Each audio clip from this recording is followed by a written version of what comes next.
I guarantee you that you have not seen a laptop like this. This is the Lenovo Thinkbook Plus, which will be coming out in March for $1,100. You might be wondering, why does this thing cost so much?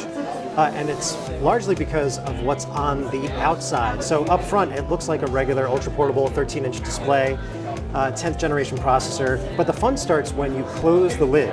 So what you can see here is that you have a 10.8-inch e-ink display, which you can use for a bunch of different functions, and we're going to walk you through them right now. So what you can see is that as I lay this thing down, you can see your calendar at a glance, which is really nice. Like when you're running from meeting to meeting, you don't want to necessarily have to look at your phone, so your agenda will always be right there, right on the outside of the lid.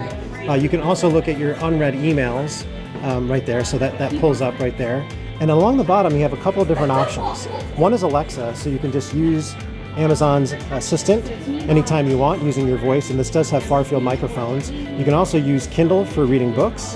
One of the things that you can do with the included pen is take notes, and when you do, they automatically sync with OneNote. So I just took this note right here, and it's also nice and smooth, so you can see that it follows my movements just as if I was writing on pen and paper.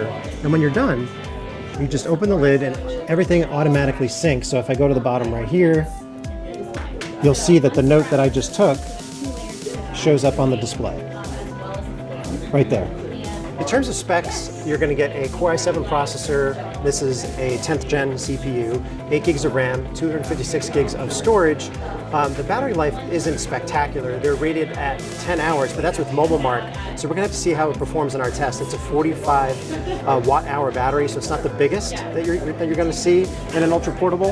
And in terms of ports, you have a HDMI port, USB-C, which is not Thunderbolt 3, so that's one of the trade-offs, a headphone jack, and on the right-hand side, you have 2 more USB as well as your power button right here.